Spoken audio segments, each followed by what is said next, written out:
FBI Director Robert Mueller was one of the featured speakers today at the American Muslim Council's annual convention in Alexandria, Virginia.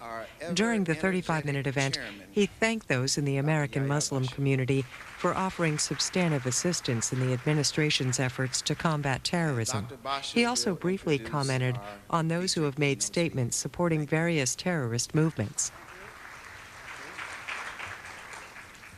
Thank you, Eric. Assalamu alaikum. So I'm Yahya Basha, the AMC chairman. We are welcoming here our director of the FBI, Mr. Robert Mueller.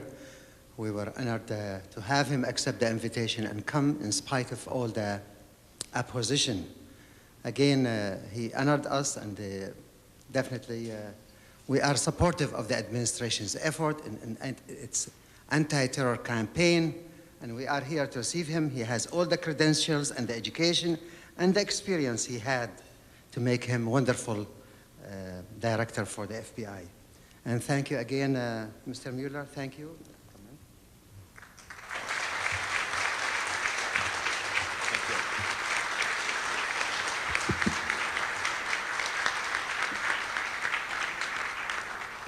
Thank you, Dr. Basha, for the introduction, and I want to thank all of you for the invitation to spend some time with you this afternoon. I particularly appreciate the invitation to talk to you today.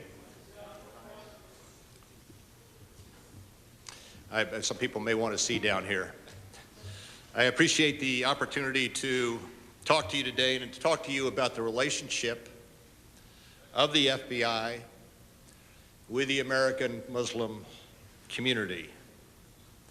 And I'm here because we must all be in this war against terrorism together, and because a sound and a trusting relationship with the Muslim community can only bear the fruit of a safer nation for us all. I want to, at the outset, say how much we appreciate the help and the support of the many in the American Muslim communities who have already given us so much, particularly since September 11th.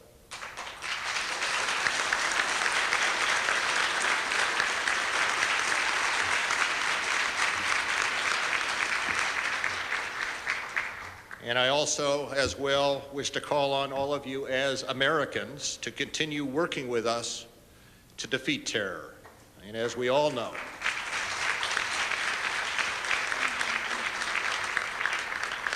as I think we all know and we all realize, it will be a long and a difficult struggle. Now, I realize, like all Americans, Muslim Americans have been deeply impacted by the events of September 11th. You all have lost family, lost friends, and fellow Muslims on that day. And I know that the American Muslim community has suffered in other ways since the events of September 11th. Sadly, some individuals in this country have questioned the loyalty of some Muslim Americans to this country just because of their religion. And in some cases, American Muslims have been targets of discrimination and hateful words. A number of Muslim Americans and others wrongly believed to be Muslims have been threatened and attacked. And these attacks against you and your communities are not only reprehensible, but like terrorism, they are acts against humanity.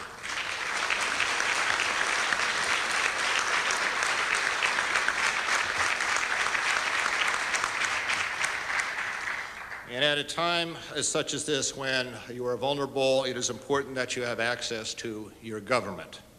And that is why, within hours of the attacks, the FBI opened a dialogue with many Muslim and Arab American organizations. I will say that this is not the first time that we have worked together. We have had a productive and beneficial relationship with members of your community over the last several years. But we did come together in the wake of September 11th with a new sense of urgency. We were told of the concerns about retaliatory attacks in your communities in the wake of the terrorist hijackings And we in the FBI promised to each of you in the various communities that we would address those attacks, and indeed we did. In response to your concerns, the President, the Attorney General, and I all emphatically stressed that such attacks would not be tolerated and would be prosecuted to the fullest extent of the law. In the days following September 11th, the FBI investigated numerous attacks and threats against Arab, Muslim, and Sikh Americans. In all, since September 11th, we have launched more than 360 investigations in concert with state and local law enforcement. And well over 100 individuals have already been charged with federal, state, and local crimes. I will say that fortunately the number of retaliatory assaults dropped off very quickly in the days and weeks following September 11th, but our commitment to aggressively investigating such attacks and assaults remains as strong as it ever was. I might also say at the same time that we greatly appreciate all of the support from your communities, all the support your communities and others have given us in identifying victims and bringing to justice those who've committed these acts. Even as we have investigated these hate crimes, we in the FBI have continued to build our relationships with the American Muslim community in other areas. Shortly after the attacks, and again in February, I met personally with a number of American Muslim leaders to discuss our September 11th investigation and to hear their thoughts and their concerns. In September, we also asked our 56 field offices to reach out to Muslim Americans in their communities to address your concerns, to build relationships, and to ask once again for help.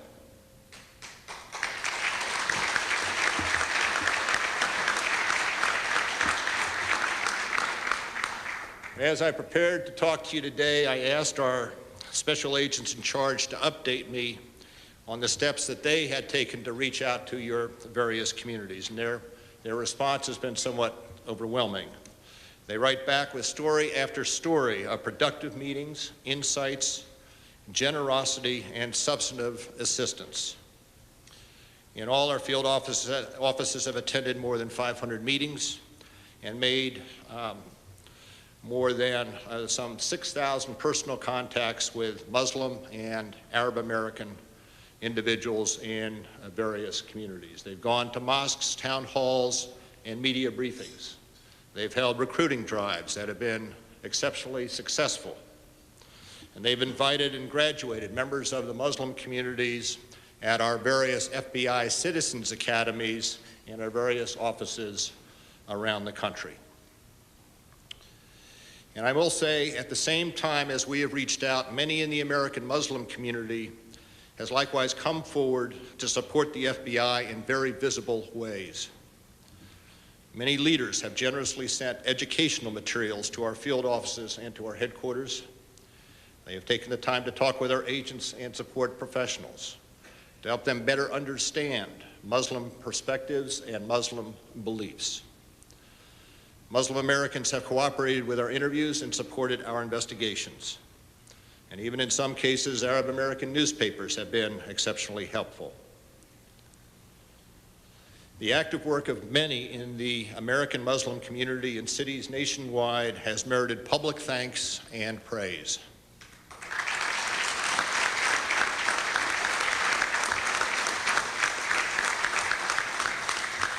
I'll tell you, one of the greatest acts of support has been the way the Muslim and Arab communities have responded to our urgent need for translators.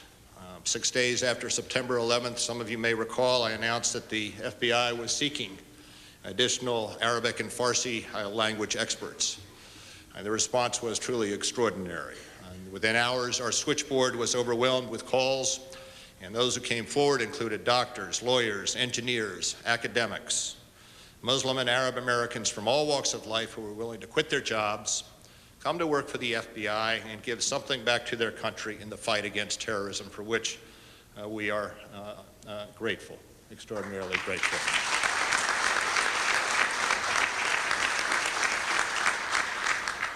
As a result of that process, we have doubled our number of Arabic translators and linguists, and many more candidates are in the process of being hired. Already, these language experts have made important contributions. They have helped us substantially reduce the backlog of materials needing to be translated.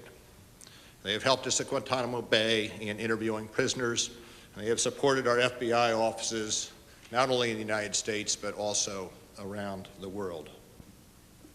And again, I want to thank the many Muslim Americans who have provided help to the FBI over the past 9 months in a variety of ways. It has truly been invaluable.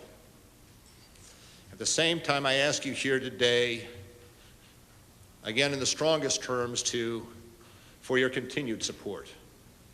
Because the reality is we need it more than ever. Make no mistake about it, our country remains vulnerable to attack. Our country together as Americans remains vulnerable to attack. Day after day, intelligence about potential attacks continues to pour in from across the globe, prompting the warnings that you see periodically and keeping our nation on a permanent state of alert. Time after time, Al-Qaeda has openly threatened America, saying that more attacks are on the way. Now, the President has asked the FBI to do everything in its power within the bounds of the Constitution to prevent the next attack in concert with our partners in the law enforcement and in the intelligence communities. And we are fully committed to doing so. But I must say it is no easy task. Our society is so open, our population so large, our landmarks so plentiful, and our borders are so extensive. We must head off attacks and track down terrorists and those who support terrorism in our own cities and neighborhoods. And we must also be there to help every nation where America has a presence and every nation where terrorism has put down roots. Now, to prevent terrorism, we must have excellent intelligence work, superior analytical capabilities, robust investigations, state-of-the-art technology, seamless partnerships, and the strong support of the people. And I mean all of the people. And the FBI is racing to improve in every one of those areas. And that is driving what is perhaps the most fundamental transformation in our history. We have restructured our headquarters. We have created a range of prevention programs that simply did not exist before September 11th. And we have refocused a number of other programs that did exist prior to September 11th. With nearly $500 million in funding from Congress, we are overhauling our technology as quickly as we can, given how far we are in being behind the technology curve. To vastly manage and analyze the information, we are hiring a crop of new analysts, borrowing resources from agencies such as the CIA and improving the skills of those on board. And we are rethinking and rebuilding relationships with a range of organizations and agencies, including our 650,000 colleagues in law enforcement nationwide. All this is putting a strain on the men and women of the FBI. They are working long hours, missing dinners, soccer games, birthdays, all so that they do not miss the one lead that might prevent the next terrorist attack. They are changing how they do things in midstream, adjusting to a vast array of changes in operations. And they are reaching out to their many colleagues, coordinating with every agency under the sun in ways that we have never done before. It is clear, however, that the men and women of the FBI cannot do it all alone. The Bureau has 11,000 agents, about 1/4 of New York City's police force. And we are one nation, and we are all in this together. The FBI needs the support, not just of its law enforcement and intelligence partners. We need the support of every person within our borders. And there is no question that all of you have in the past helped and can in the future help.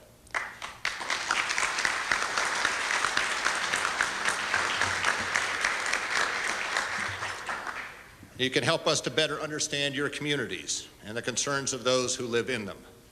You can help by telling us about suspicious behavior, as thousands of Americans have done since September 11th. You can help by staying alert wherever you might be, like the courageous flight attendants and the passengers who foiled the shoe bomber over the waters of the Atlantic. And most especially, you can help by working to overcome the differences that separate us all, the dividing lines of beliefs and culture that incite terrorism and support for terrorism. We need your help to overcome those differences.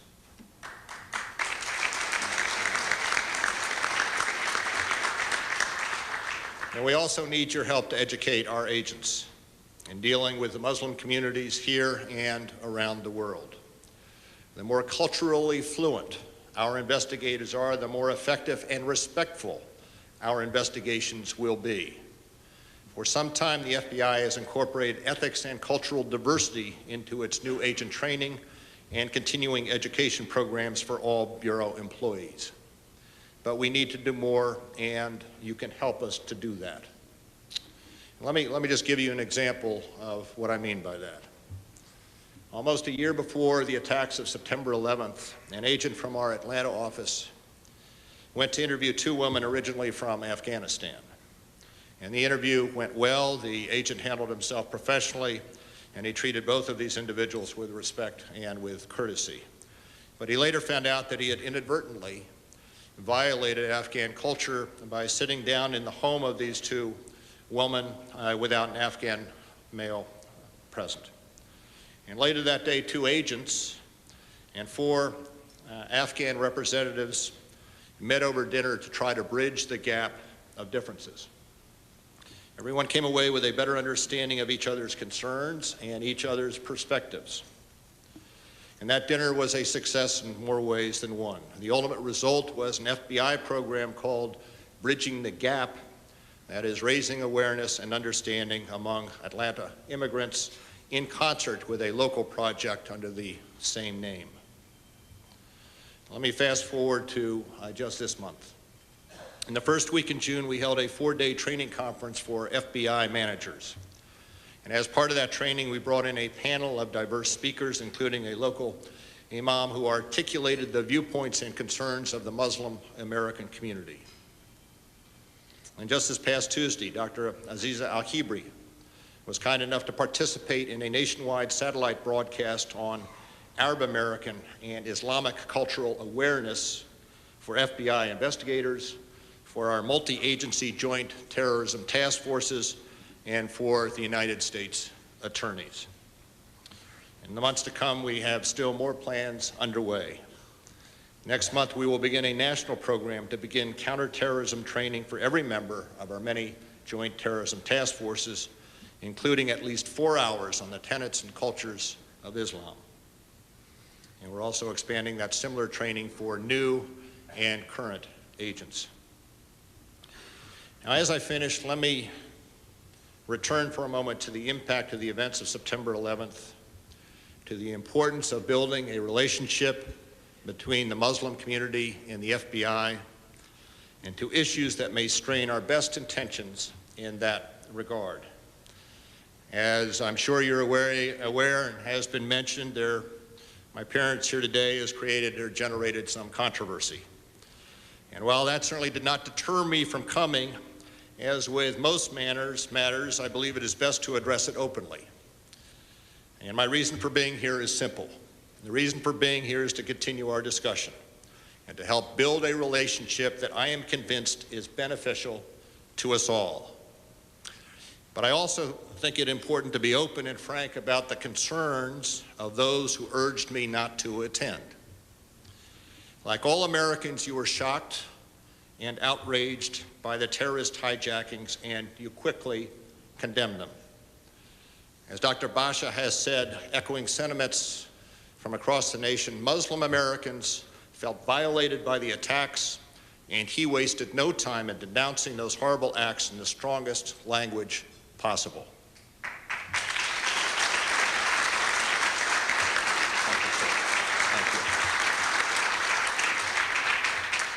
Nonetheless, you've not always spoken with one voice.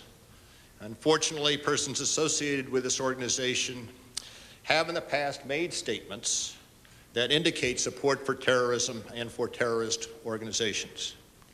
And I think we can, Muslims and non-Muslim alike, justifiably be outraged by such statements. No perceived political or other agenda justifies acts of terrorism. And we must be, as Dr. Basha is, loud in our condemnation of acts of terrorism. And we must, and by we I mean we again together, must speak out against terrorism. And again together we must act together to thwart terrorism. As we move forward into the future, what is clear is that we are operating in a very different and dangerous environment, one that requires all of us to be more aware and more diligent when it comes to our security. America has always been a land of diversity, a nation rich in ethnic and cultural chemistry, but what has always seen us through the tough times is our unity. All through history, Americans have found a way to put aside their differences and to step forward with courage in times of need. World War II was such a time, and there are many examples of Americans who overcame years of adversity to make a profound difference to the future of the United States. And you take the Tuskegee Airmen, a group of courageous and spirited African Americans who battled discrimination long before they took on the enemy in the skies over Europe. Or like the Navajo Indians, who, with their beautiful and sophisticated native language nearing extinction, created a code for the Marines serving in the Pacific Theater, a code that could never be cracked. Today, America faces a new, a potentially more dangerous global conflict. The threat is elusive, with ever-shifting terrorist tactics and enemies who are nearly invisible. The weapons are instruments of terror, from explosive-laden vehicles to dirty bombs. And the front lines are right here, at home, in our own streets, in our own cities, and in our own neighborhoods. And we need to pull together as a nation. Certainly we in the FBI need to do our part. And we are counting on the American Muslim community to do its part. And we look forward as an organization, as an agency, to working with the members of your community in the weeks and months ahead. Thank you very much for having me today. And I would be happy to answer any questions you might have.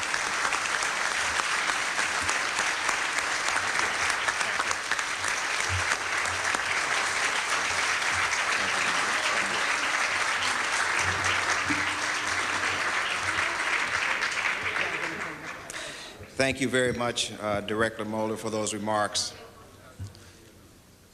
We are going to take time for a few questions, and we asked you beforehand to write them out and pass them forward, and we'll take the questions in. But before that, let me say a couple of things. First, to the media, particularly the television media. I want you to film what's in this room. I want you to look around this room, and I want you to project out to America what you see here.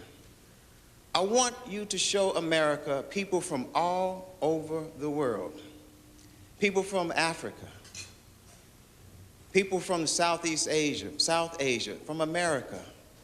I want you, media, to show America Islam.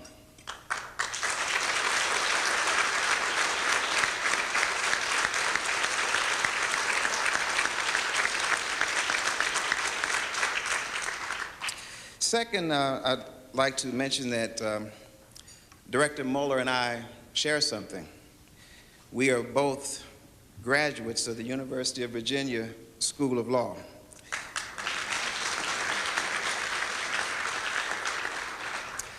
And if you know UVA graduates, we're very proud. And what you might not know is that the University of Virginia was founded by Thomas Jefferson, who of course wrote the Declaration of Independence. And so I knew that after we had invited Director Mueller and all the adversaries had come out with their usual slandering statements and defamations, I knew that any man who had spent time at the university founded by Thomas Jefferson would in no way, shape, or form ever deny an American citizen, whether a Muslim, a Christian, whether black, Caucasian, whatever color, that he would never deny that group or people a right to meet with their elected officials.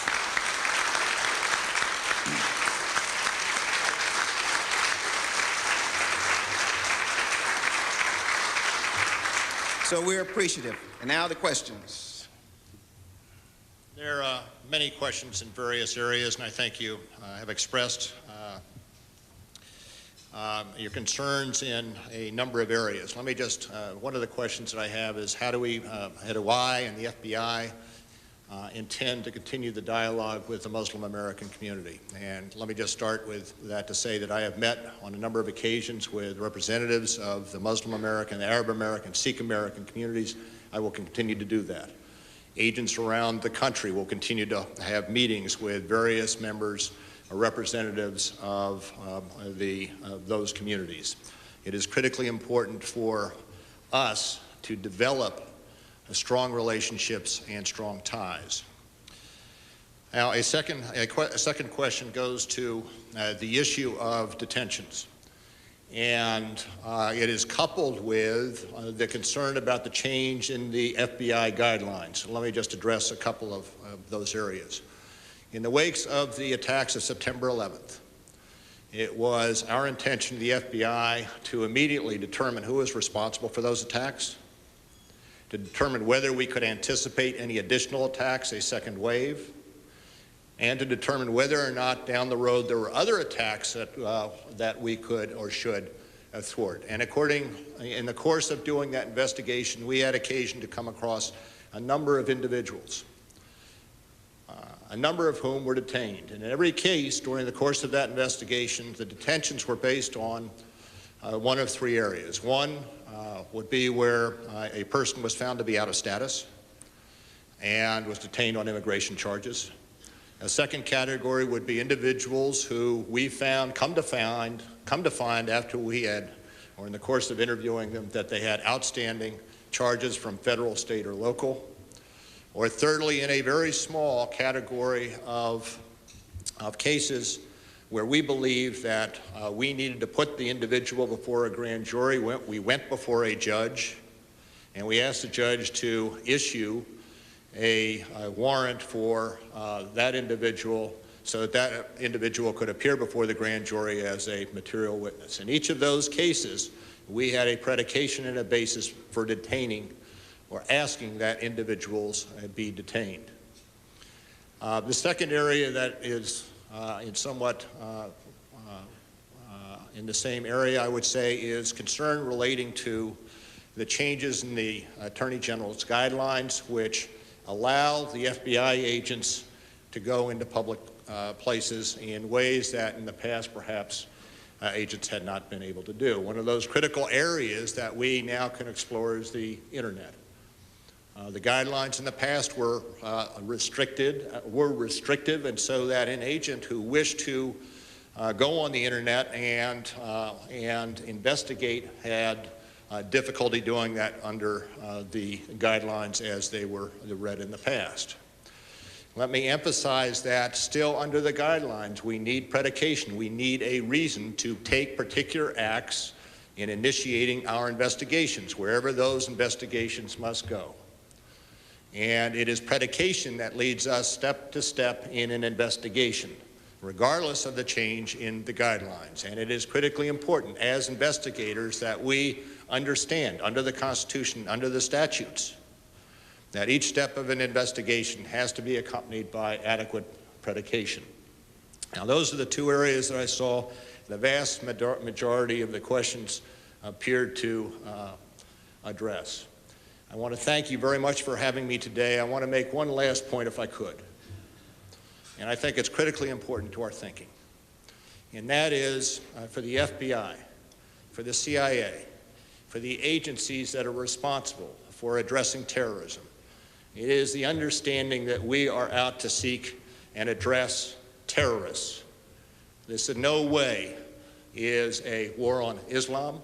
It is no way a war on a religion. It is our understanding that Islam is a religion of peace.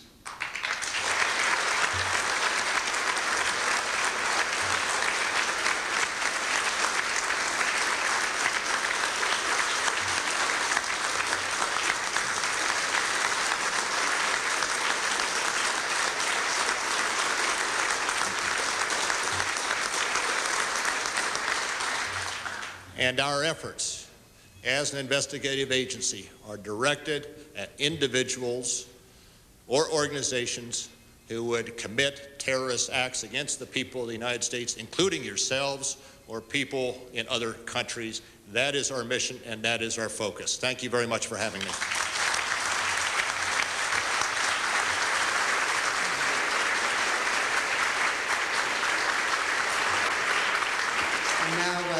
A second here, we have a little gift. I'm sorry.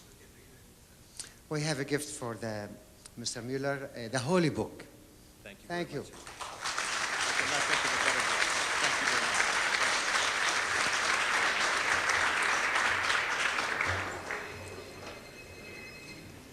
What we will do, because time and circumstances not allow you to answer the questions, we're going to type them all up and mail them to them.